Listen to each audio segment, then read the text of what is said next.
जैसा विपक्ष पर सवाल उठने लाजमी है, लेकिन क्या भारतीय जनता पार्टी पर सवाल खड़े नहीं होंगे? ये भी कहा जा रहा है कि झारखंड में लगभग 13 साल भाजपा ने भी राज किया है और इस बीच में देखा जाए तो 2004 में जब बीजेपी से अर्जुन मुंडा झारखंड के मुख्यमंत्री बने थे, उस दौरान दिलीप कुमार प्रसाद को जेपीएससी का चेयरमैन बनाया गया था और इसके बाद जब जांच होती है इन्हें इनके पद से हटाया जाता है, सस्पेंड कर दिया जाता है। और इसके साथ साथ ये भी कहा गया कि आप छात्रों के साथ नहीं है बल्कि राजनीतिक रोटी सेकने का काम करें, क्योंकि बीते दिनों देखा गया कि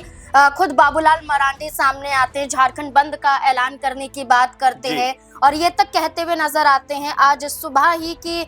जो प्रशासन की तरफ से सख्ती की गई छात्रों पर, जहां पर एसपी, एसएसपी और डीसी पहुंच जाते हैं जयपाल मुंडा स्टेडियम में और छात्रों से कहते हैं कि मांग तो मान ली गई है, फिर आप धरना क्यों दे रहे हैं, हटाने की कोशिश की जाती है। तो दिल्ली में हमने एक तस्वीर देखी और अब हम झारखंड में देख रहे हैं, लेकिन बीजेपी है कि यहाँ पर कुछ और ही राग अलापती हुई दिखाई दे रही। देखिए, बिल्कुल अगर हम जंतर मंतर की बात करें तो उससे पहले जब आंदोलन हो रहा था, जब पूरी तरीके से लाठीचार्ज हो जाता, उससे पहले भी तमाम बीजेपी के नेता ये बात कहते हुए दिखाई पड़े कि भाई पेपर लीक सिर्फ बीजेपी के सरकार में आने के बाद थोड़ी हुए, इससे पहले भी होते रहे, तमाम तरह के एग्जाम्पल दिए गए। तो कई लोगों ने ये कहा कि भाई जब होते रहे थे इसीलिए उनको चेंज करके आपको लेकर आए ताकि ये चीज ना हो, लेकिन आप भी ये कहेंगे कि पहले भी ऐसे होते रहे, हम भी ऐसे कराते रहेंगे, तो उनमें फिर आप में फर्क क्या है? और यही कुछ अब झारखंड में भी दिखाई पड़ता है कि बीजेपी जेएमएम के ऊपर आरोप लगाती है, जेएमएम बीजेपी के ऊपर आरोप लगाती है और लगातार एक दूसरे के ऊपर इस तरह के आरोप प्रत्यारोप जो है वो बच्चों का भविष्य बेहतर नहीं कर सकते।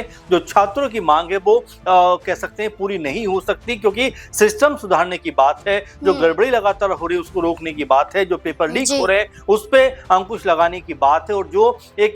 जेपीएससी हो या जेएसएससी हो, इनके अंदर किस तरह से जो खामियां उनको दूर कैसे किया जाए इसके ऊपर विचार हो। लेकिन इन सब से जुदा जो सत्ताधारी पार्टी विपक्ष पर आरोप लगाती है और जो विपक्षी दल है वो सरकार के ऊपर आरोप लगाते हैं, इसीलिए जो समस्याएं हैं वो जस की तस बनी रहती हैं। और यही वजह है कि झारखंड में भी देखने को मिल रहा है, जहां पर राजनीतिक रोटियां सब सेकना चाहते हैं, लेकिन उसका हल क्या है ये किसी के पास नहीं, क्योंकि ऐसा नहीं है कि हेमंत सोरेन ही लगातार 20-22 साल से या 25-26 साल से मुख्यमंत्री हैं। तो उससे पहले अगर बीजेपी के मुख्यमंत्री रहे हैं और तमाम